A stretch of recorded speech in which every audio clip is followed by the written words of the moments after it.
Hello दोस्तों, welcome to AU teachment the learning hub. मैं अजीम स्वागत करता हूं आपका आज के हमारे वंडरफुल से क्लास में। आज की क्लास में हम अध्याय 3 को पूरी तरह से कंप्लीट करने वाले हैं। ये जो है लेक्चर नंबर 10 होने वाला है हमारे अध्याय नंबर 3 का। आज हम प्रश्नावली 3.3 के बचे हुए सारे सवाल जो है हम लोग करने वाले हैं।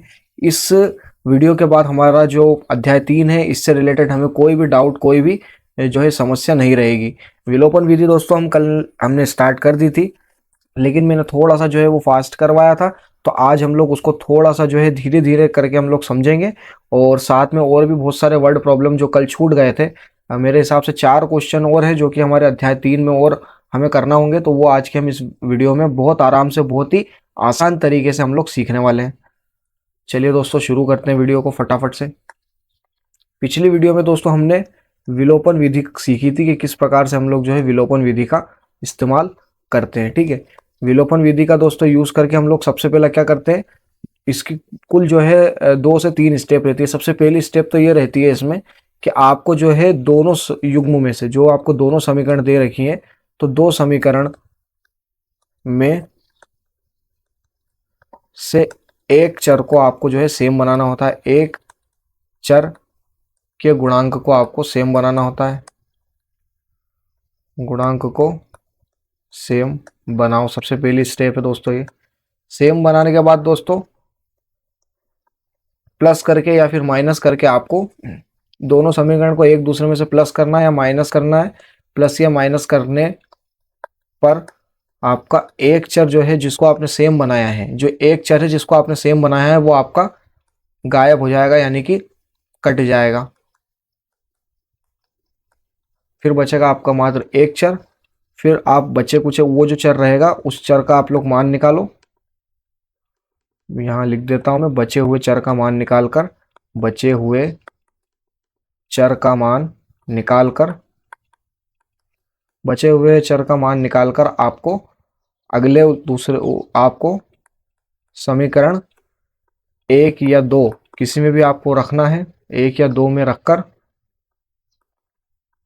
आपको क्या करना है, आपको अगले चर का, या मैं यूं कहूंगा इसको कि दूसरे चर का आपको मान निकाल लेना है। दूसरे चर का मान निकालो,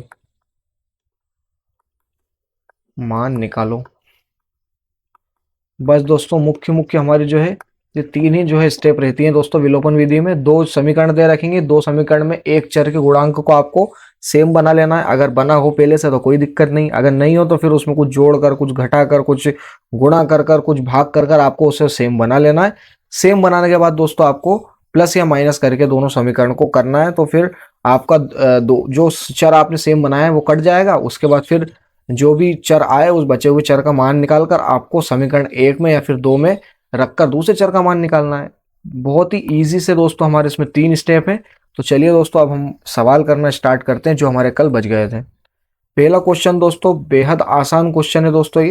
ये प्रश्नावली 3.3 के जो पहला क्वेश्चन, सॉरी, जो दूसरा क्वेश्चन था, क्वेश्चन नंबर 2, उसका जो है दूसरा भाग है दोस्तों। पहला भाग हमने पिछले क्लास में किया था, जो कि हमारे रेशनल नंबर जो होते हैं, परिमेय संख्या जिनको भिन्न कहते हैं, भिन्न से रिलेटेड था दोस्तों। ठीक है, वो भिन्न से रिलेटेड था, अंश बटे हर वाला क्वेश्चन था। तो वो हमने पिछली वीडियो में हमने कर लिया था। आज हम लोग दोस्तों जो है बचे हुए 4 सवाल करने वाले हैं। इसका हल देख लेते हैं फटाफट दोस्तों। सबसे पहला सवाल को बहुत बारीकी से पढ़ेंगे हम लोग। तो सवाल कह रहा है कि 5 वर्ष पूर्व नूरी की आयु सोनू की आयु की 3 गुनी थी, और 10 वर्ष पश्चात यानी 10 वर्ष बाद नूरी की आयु सोनू की आयु की 2 गुनी हो जाएगी। तो नूरी और सोनू की आपको आयु बताना है कितनी है। दोस्तों इससे रिलेटेड, आयु यानी कि एज से रिलेटेड, हमने पहले 2 क्वेश्चन किए हैं। एक क्वेश्चन हमने ग्राफिक विधि से किया था बहुत पहले, और फिर हमने एक क्वेश्चन अभी हमने 2-3 लेक्चर पहले ही हमने प्रतिस्थापन विधि से भी किया था। तो एज से रिलेटेड जितने भी क्वेश्चन है दोस्तों बेहद इंपॉर्टेंट है। मैं यहाँ पे दोस्तों स्टार लगा देता हूँ, ये बहुत इंपॉर्टेंट है क्योंकि परीक्षा में पूछे जाते हैं। और ये जो क्वेश्चन है, इन सभी क्वेश्चन को, इन सभी फॉर्मेट के क्वेश्चन को सॉल्व करने का एक ही तरीका है। क्या तरीका मैंने आपको बताया था, आपको एक इस प्रकार की टेबल बनानी होगी। चलिए सबसे पहले हम लोग टेबल ही बना लेते हैं। दोस्तों आप लोग देख सकते हैं मैंने कुछ इस प्रकार की टेबल यहाँ पे ले ली है। इस टेबल में हमको क्या लिखना है, तो सबसे पहले हम लोग लिखते हैं जो भी हमारे कैरेक्टर हैं। यहाँ पे हमें नूरी दे रखी है एक, और एक दे रखा है हमें सोनू। तो सबसे पहले मैं लिख देता हूँ नूरी, और दूसरे में लिख देता हूँ मैं सोनू, इस प्रकार से। अब उसके बाद यहाँ पे आपको क्या लिखना है, तो यहाँ पे आपको सबसे पहले लिखना है इनकी वर्तमान आयु। क्या लिखना है दोस्तों? वर्तमान आयु। उसके बाद दोस्तों आपको लिखना है यहाँ पे क्या दे रखी है, यहाँ पे दो कंडीशन दे रखी है। एक तो दे रखी है 5 वर्ष पूर्व और एक दे रखी है हमारी 10 वर्ष पश्चात। तो सबसे पहले हम लोग लिखेंगे 5 वर्ष पूर्व, 5 वर्ष पूर्व की स्थिति, इस प्रकार से कुछ। उसके बाद दोस्तों यहाँ लिखेंगे हम लोग 10 वर्ष पश्चात, 10 वर्ष पश्चात।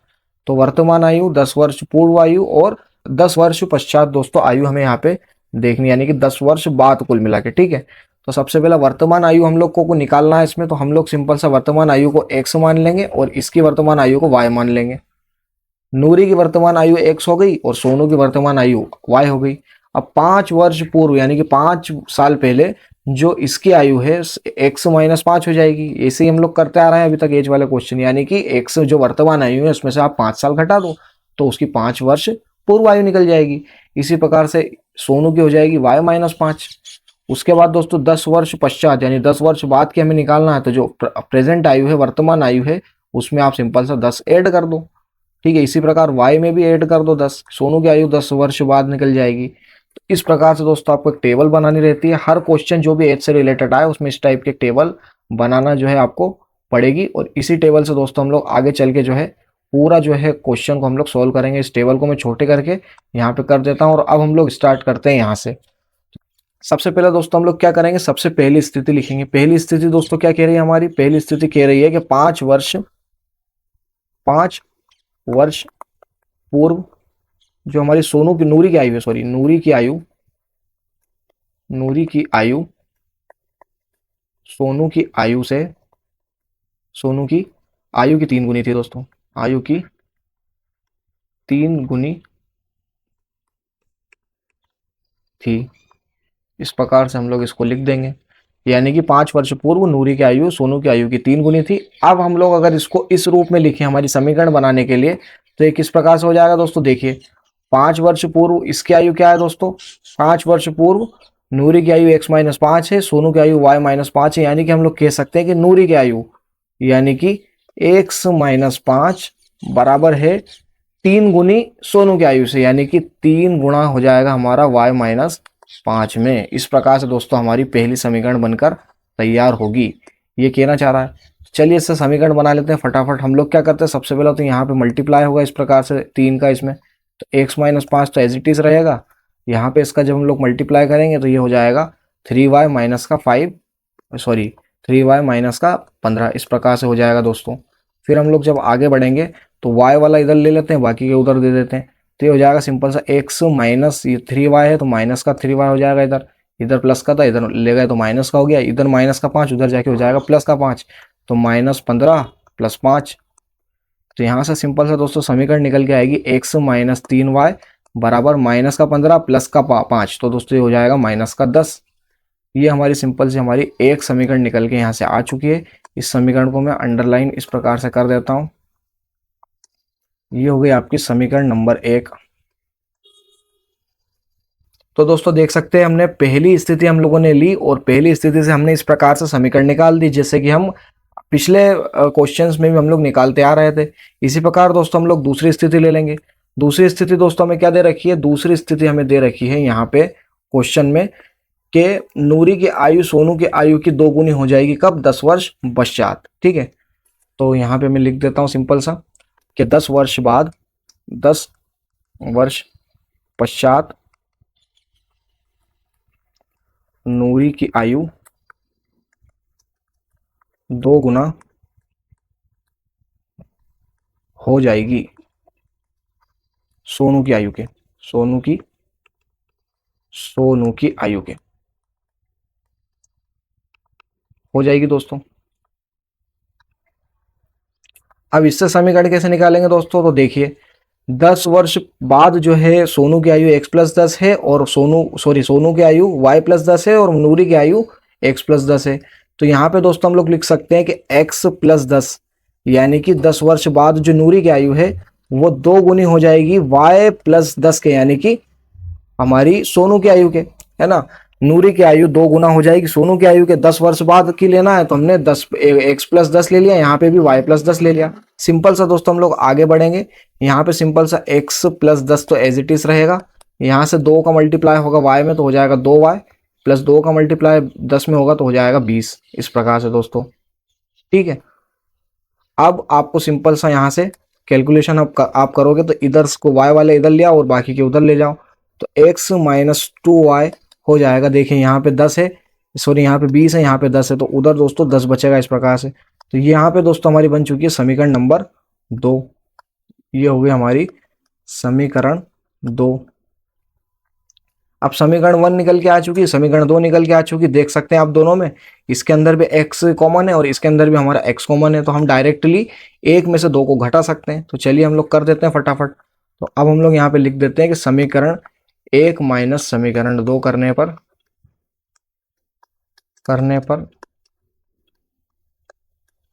क्या हो जाएगा दोस्तों। देखिए समीकरण 1 हमारी आई थी x माइनस 3y बराबर माइनस का 15, सॉरी माइनस का 10। ये देख सकते हैं कुछ इस प्रकार से आई थी, ठीक है।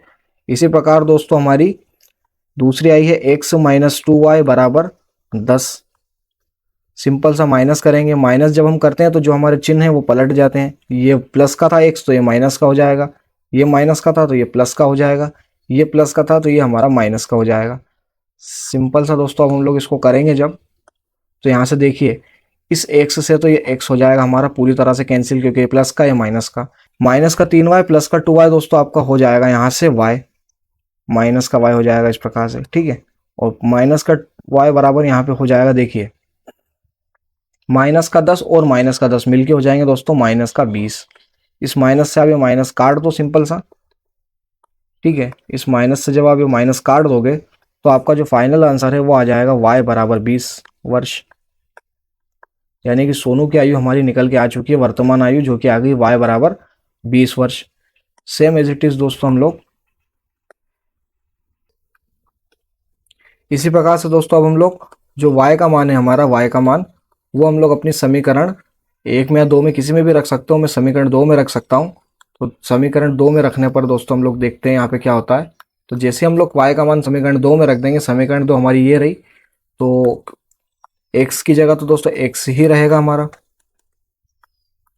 x की जगह पर दोस्तों x रहेगा, माइनस का 2y की जगह दोस्तों हो जाएगा 2, और y की जगह हम लोग लिख देंगे 20 बराबर 10। दोस्तों यहाँ से ये हो जाएगा x माइनस 40 बराबर 10। यहाँ से दोस्तों x बराबर आ जाएगा 10 प्लस 40 के, यानी कि दोस्तों अगर हम लोग फाइनल आंसर लिखें इसका, तो यहाँ से वर्तमान आयु किसकी, नूरी की, जो x हमने मानी थी वो बराबर आ जाएगा 50 वर्ष के। इस प्रकार से दोस्तों आपको हल जो है करना है एज वाले सभी सवाल को। ये मैंने आपको एक सवाल करके बताया, एक सवाल हमने पहले भी किया था, इससे पहले भी हमने 2 सवाल टोटल हम लोग कर चुके हैं।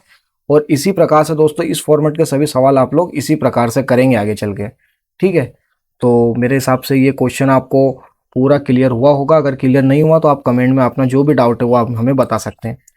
तीसरा दोस्तों क्वेश्चन देखते हैं। ये हमारी 3.3 का प्रश्नावली 3.3 का तीसरा क्वेश्चन है, दूसरे का तीसरा भाग है कुल मिलाकर, ठीक है। हल करते हैं फटाफट इसको। देखिए ये क्या कह रहा है दोस्तों, 2 अंकों की संख्या है, 2 अंकों की संख्या के अंकों का योग आता है 9। 2 अंकों की संख्या है, दोनों अंकों को अगर हम लोग जोड़ ले तो उसका योग आता है 9। उसके बाद इस संख्या का 9 गुना संख्या के अंकों को पलटने पर बनी संख्या का 2 गुना है, तो वो संख्या आप ज्ञात करो। यानी कि दोस्तों कुछ इस प्रकार से 2 संख्या दे रखी है, एक संख्या मान लो मैं ये ले लेता हूँ, एक संख्या मान लो मैं इस प्रकार से ले लेता हूँ। ये जो 2 संख्या है इनको अगर हम लोग प्लस करें, आपस में जोड़ दें, इसको अगर मैं आपस में जोड़ दूं तो जोड़ने पर दोस्तों इसका योग जो है 9 आता है ना, जोड़ने पर इसका योग आता है 2। और अगर ये जो संख्या है, इस संख्या को अगर मैं इस प्रकार से, ये संख्या है ठीक है, तो इसका 9 गुना बराबर होगा, इसको अगर मैं पलट दूं यानी कि इधर वाला नंबर पहले लिख दूं और ये वाला नंबर बाद में लिख दूं, तो इसके 2 गुने के बराबर होगा। ये दोस्तों सवाल हमारा कहना चाह रहा है। लेकिन दोस्तों हम माने क्या संख्या को, हम लोग ये डब्बा और ये सर्कल तो मान नहीं सकते, हमको कोई चर मानना पड़ेगा। दिक्कत क्या है दोस्तों हमें, कि मान लो अगर हम लोग संख्या को x और y मान लेते हैं, x और y अगर हम लोगों ने माना तो हम लोग संख्या इस प्रकार से लिखेंगे, क्या x y इस प्रकार से लिखेंगे। जो हमारी संख्या बनेगी, अंक को हमने एक को x मान लिया, एक को y मान लिया, अंक हमें ज्ञात करना है। तो एक्स और वाई हमने अंक मान लिया, तो क्या हम इस प्रकार से लिखेंगे वो संख्या? तो ये तो हमारा ऐसा लग रहा है जैसे कि एक्स इंटू वाई है, तो ये तो हम लोग मान नहीं सकते। ठीक है, तो हम लोग सिंपल सा क्या करेंगे इस केस में, इस केस में आपको एक 5वीं क्लास का दोस्तों कॉन्सेप्ट काम आएगा, इकाई दाई वाला। किस प्रकार से काम आएगा? देखिए, कोई भी संख्या में एक तो होता है इकाई अंक, ठीक है, उसके बाद होता है दोस्तों एक दाई अंक। अगर दोस्तों हम कोई भी एक रैंडम संख्या आपको मैं लेकर एक उदाहरण बताऊं, तो मैं जैसे कि यहाँ पे 13 ले लेता हूं, है ना। अब 13 के अंदर दोस्तों ये वाला जो अंक है ये कहलाता है हमारा इकाई अंक, और ये वाला अंक जो है ये कहलाता है हमारा दाई अंक। इकाई अंक को दोस्तों हम लोग एज इट इज लिख सकते हैं, और दाई अंक को सिंपल सा हम लोग एक 10 का मल्टीप्लाई करके लिख सकते हैं। तो यहाँ से दोस्तों हमारा जो फाइनल आंसर आएगा वो आएगा 1 इंटू 10 और प्लस 3। तो इस प्रकार से हम लोग जो है किसी भी संख्या को हम लोग लिख सकते हैं। इकाई के अंक को इस प्रकार से लिख दीजिए, दहाई के अंक को 10 से मल्टीप्लाई करके लिख दीजिए, दोनों को आप जोड़ दोगे तो वो संख्या आपकी बन जाएगी। तो इसी कॉन्सेप्ट का दोस्तों हम लोग यूज करेंगे इस क्वेश्चन को हल करने के लिए। सबसे पहला दोस्तों हम लोग क्या करेंगे, मानेंगे दोस्तों, माना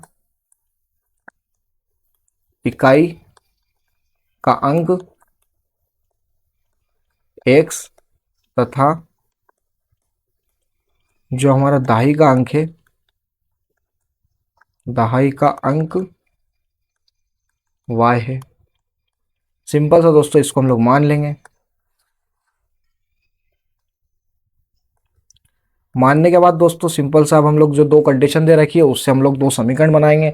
सबसे पहले दे रखिए दोनों अंकों का योग हमें दे रखा है 9, तो मतलब ये कहना चाह रहा है कि x प्लस वाई, अगर आप लोग x और y को जोड़ दो तो हमारा जो योग आएगा वो आएगा 9 के।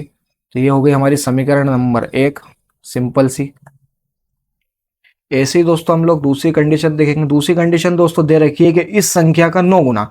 तो दोस्तों अगर हम लोग इस संख्या को लिखना चाहें तो संख्या किस प्रकार से लिखेगी, देखिए जो इकाई का अंक है x उसको तो ऐसे ही रहने दो, प्लस कर दो जो दहाई का अंक है उसके अंदर आप लोग 10 मल्टीप्लाई कर दो, तो इस प्रकार से ये जो है ये हमारी संख्या बन जाएगी।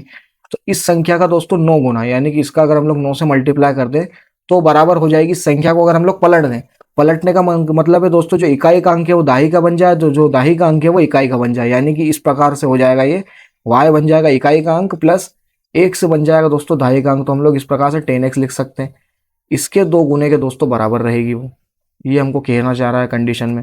इसको अगर हम लोग आगे सॉल्व करते हैं तो ये हो जाएगा सिंपल सा 9x प्लस 90y, 9 का मल्टीप्लाई होगा दोस्तों दोनों में, इसी प्रकार से 2 का मल्टीप्लाई इधर होगा तो हो जाएगा 2y प्लस 20x। सिंपल सा आप इसको इधर लाइए और इसको इधर लाइए तो आपका काम हो जाएगा मेरे हिसाब से। तो अगर मैं 9x plus 90y as it is रहने दूं यहाँ पे, और यहाँ से दोस्तों माइनस का 2y हो जाएगा अगर हम लोग इसको इधर लाएंगे, और यहाँ से दोस्तों माइनस का 20x हो जाएगा दोस्तों। उधर दोस्तों बचेगा 0, कुछ भी नहीं बचेगा तो उधर ले लेंगे 0। तो यहाँ से दोस्तों देखिए 9x माइनस 20x, तो 9x माइनस 20x, तो दोस्तों ये हो जाएगा हमारा माइनस का कितने x, माइनस का 9x माइनस का 20x, तो दोस्तों ये हो जाएगा हमारा माइनस का 11x प्लस देखिए 90y माइनस 2y, तो यहाँ पे हो जाएगा दोस्तों ये 88y बराबर दोस्तों 0 हो गया हमारा। तो इस प्रकार से दोस्तों ये निकल कर आई है हमारी समीकरण नंबर 2, इस प्रकार से निकल के हमारी आ चुकी है। तो देखिए दोस्तों ये समीकरण ये रही, ये समीकरण ये रही, दोनों के अंदर ना तो x वाला कॉमन आ रहा है ना ही y वाला कोई गुणांक कॉमन आ रहा है। तो हम सिंपल से क्या करेंगे, हम इसको जो है हम लोग बनाएंगे। तो किस प्रकार से दोस्तों बनाएंगे आइए देखते हैं। तो दोस्तों देखिए समीकरण जो 2 है हमारी, इसको हम लोग और आगे जो है थोड़ा सा सॉल्व हम लोग कर सकते हैं। तो मैं सिंपल से यहाँ से इसको थोड़ा सा और आगे सॉल्व करने की कोशिश करूंगा। मैं सिंपल से क्या करता हूँ 11 कॉमन ले लेता हूँ, इसमें 11 कॉमन ले लूंगा मैं। यहाँ से मैं अगर 11 कॉमन ले लूँ, मैंने यहाँ पे 11 कॉमन ले लिया, तो अंदर क्या बचेगा दोस्तों, अंदर बचेगा माइनस x और प्लस का यहाँ से बचेगा 88। ठीक है, माइनस x और प्लस का यहाँ पे बचेगा 8y। ठीक है, 11 कॉमन ले लिया तो 11 का 8 से मल्टीप्लाई होकर 88 बन जाएगा बराबर में 0 दोस्तों। इसको अगर मैं उधर ले जाऊँ तो कुल मिला के ये समीकरण दोस्तों हमारी बन जाएगी, ये x ये अगर 11 उधर जाए तो 0 ही हो जाएगा उधर, तो ये हो जाएगा माइनस x प्लस का 8y और बराबर हो जाएगा दोस्तों 0 के। तो यहाँ पे दोस्तों अब जो समीकरण बनी है इसको हम लोग कह सकते हैं प्रॉपर समीकरण 2 हमारी।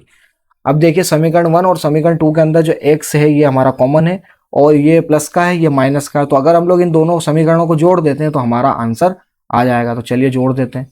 सिंपल से यहाँ पे हम लोग लिखेंगे कि समीकरण 1 प्लस समीकरण 2 करने पर दोस्तों समीकरण 1 है हमारी x प्लस वाई बराबर 9। समीकरण 1 है हमारी x प्लस वाई बराबर 9 और दूसरी समीकरण है दोस्तों माइनस एक्स प्लस 8y बराबर 0। माइनस एक्स प्लस 8y बराबर 0।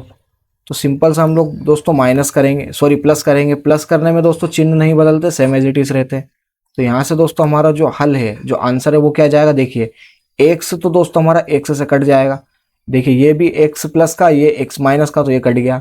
वाई को अगर हम लोग 8y से जोड़ेंगे तो हमारा आ जाएगा सिंपल सा 9y और बराबर में यहाँ पे दोस्तों 9 और 0 जुड़ेगा तो आ जाएगा 9। यानी कि दोस्तों हमारा जो फाइनल आंसर है यहाँ पे y बराबर आ जाएगा 9/9।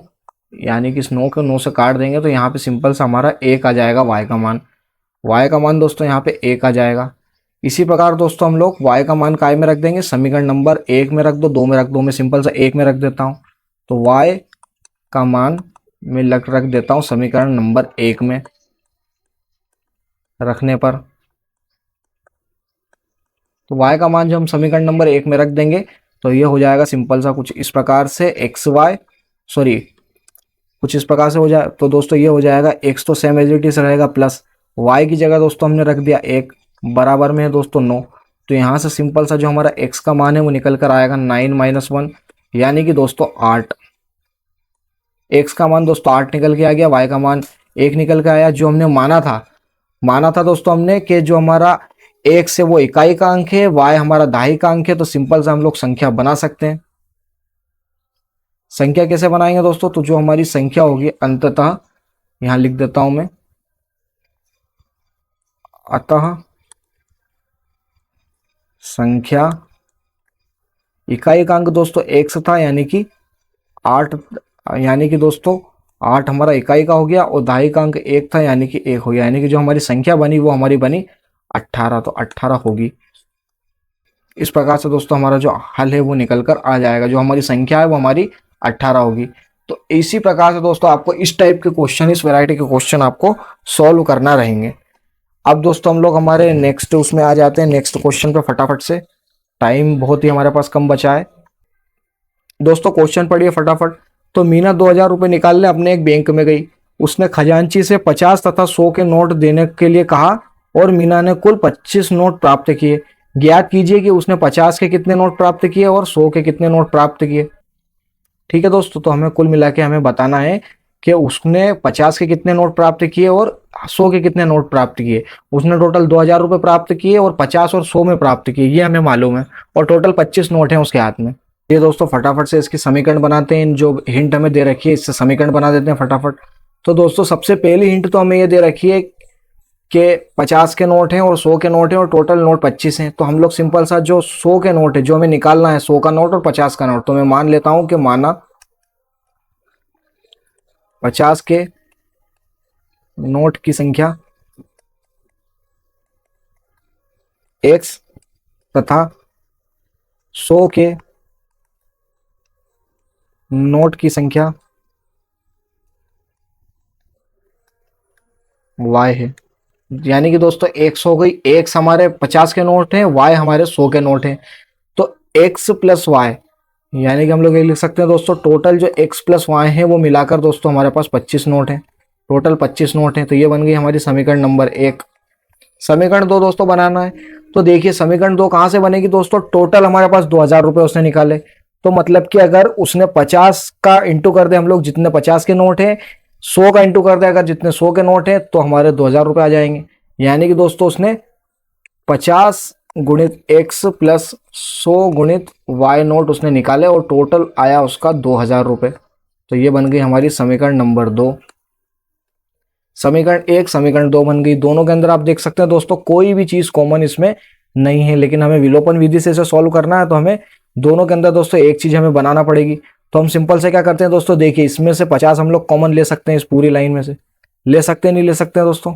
तो चलिए फटाफट से, तो इस पूरी लाइन में अगर हम लोग 50 से भाग कर दें, पूरी लाइन में अगर 50 से भाग कर दें तो हमारा हो सकता है काम। तो समीकरण 2 में 50 से भाग करने पर 50 से जब दोस्तों हम भाग करेंगे तो ये हो जाएगा 50x बटे 50 प्लस 100y बटे 50 बराबर 2000 बटे 50। ठीक है, ये हो जाएगा 50 से 50 हो जाएगा दोस्तों कैंसिल। यहाँ से दूसरे कलर का पेन ले लेता हूँ। इससे तो दोस्तों ये हो गया कैंसिल। इस 50 से ये चला जाएगा 2 बार में, और इस 50 से 2000 दोस्तों चला जाएगा हमारा पूरे 20 बार में, सॉरी 40 बार में दोस्तों।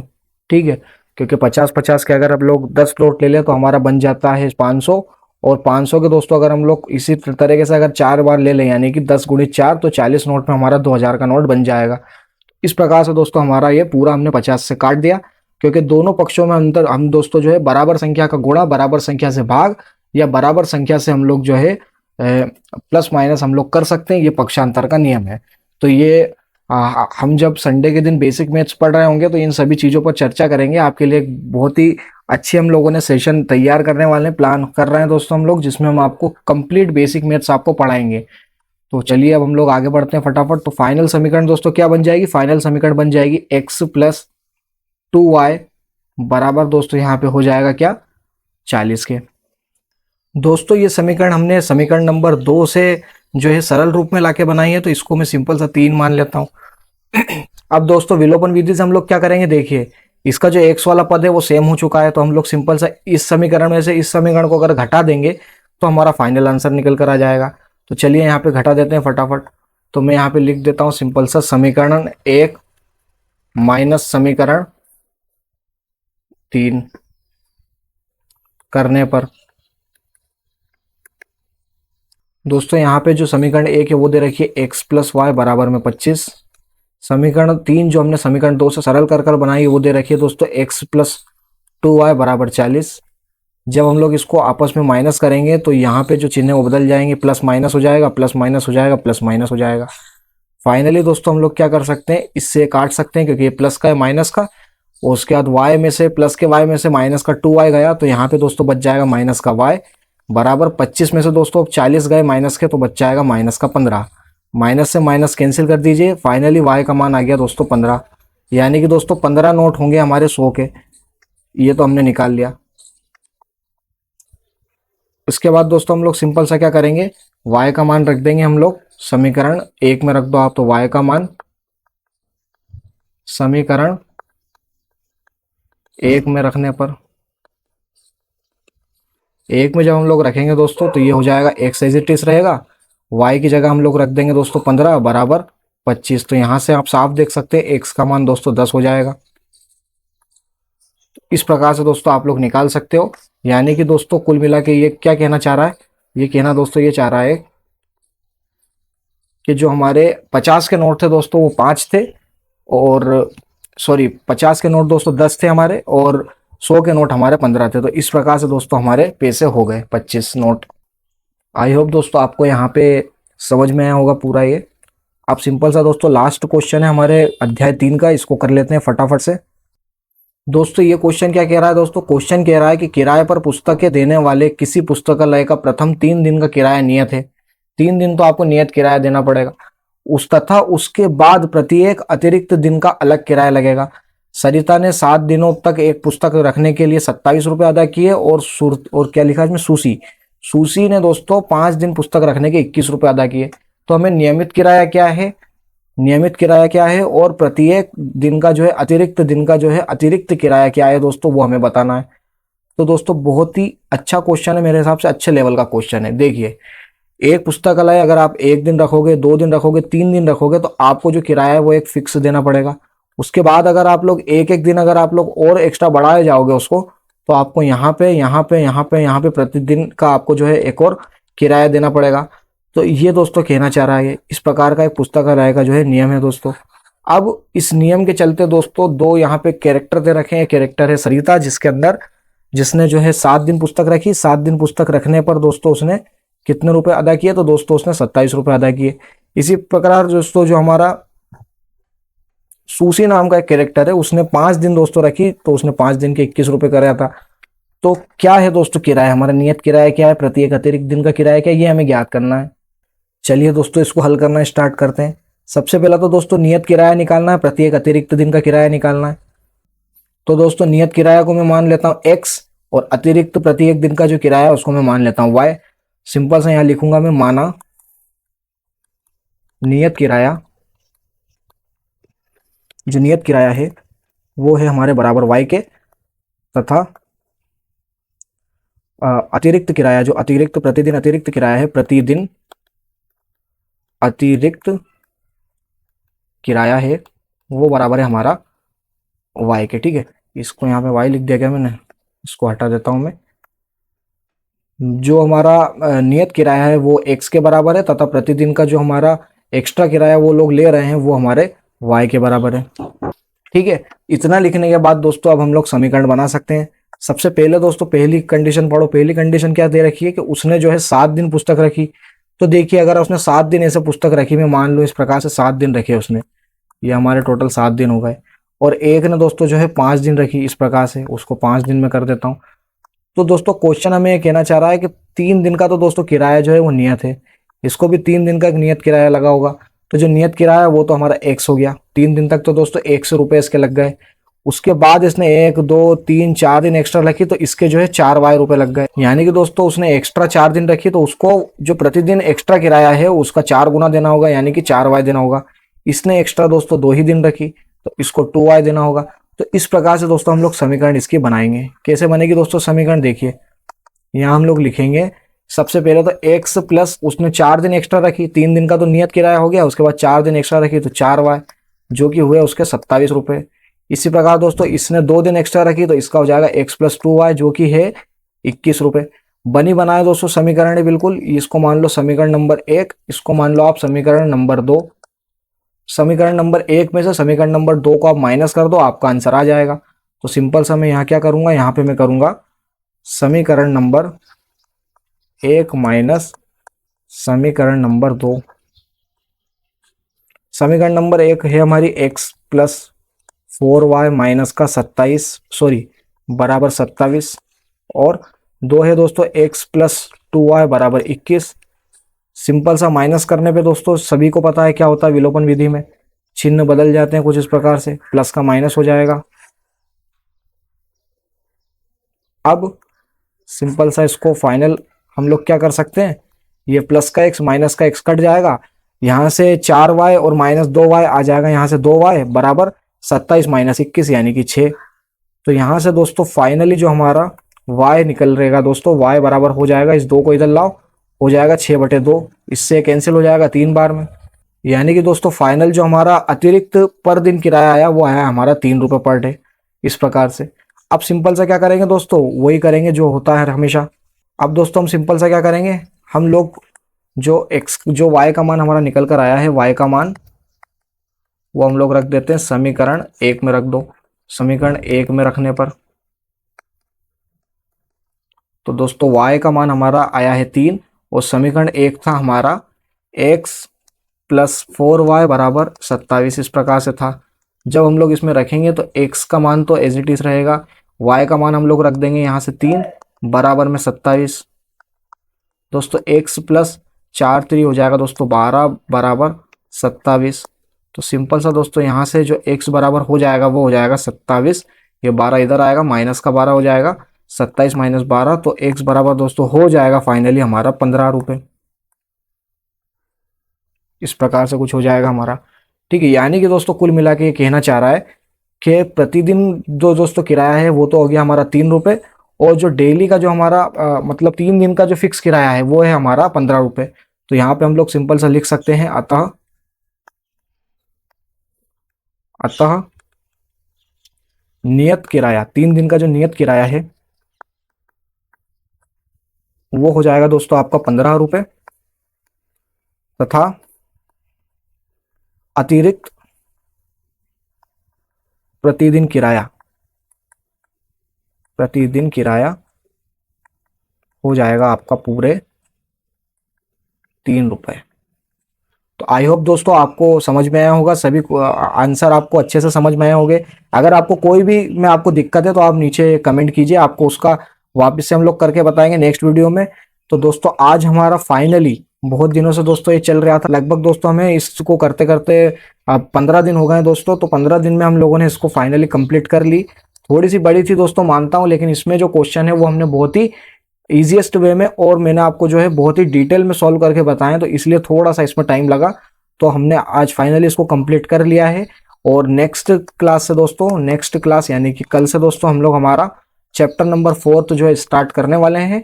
और इसी महीने में दोस्तों हम लोग कोशिश करेंगे तो कि जो हमारा चैप्टर नंबर 4 है, जो कि है हमारा द्विघात समीकरण, कि वो दोस्तों इसी महीने के अंदर अंदर हम लोग उसे जो है पूरा तरीके से कंप्लीट कर दें।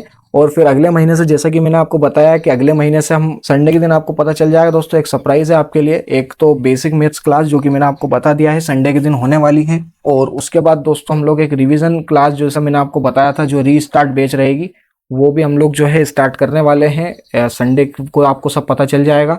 तो दोस्तों बस आप चैनल को सब्सक्राइब कीजिए, वीडियो को लाइक कीजिए और इसी तरह से हमें सपोर्ट कीजिएगा। बाकी दोस्तों हर वीडियो की तरह इस वीडियो के नोट्स भी आपको डिस्क्रिप्शन में मिल जाएंगे। बाकी दोस्तों आज की इस वीडियो में इतना ही, मिलते हैं दोस्तों नेक्स्ट वीडियो में। Thank you.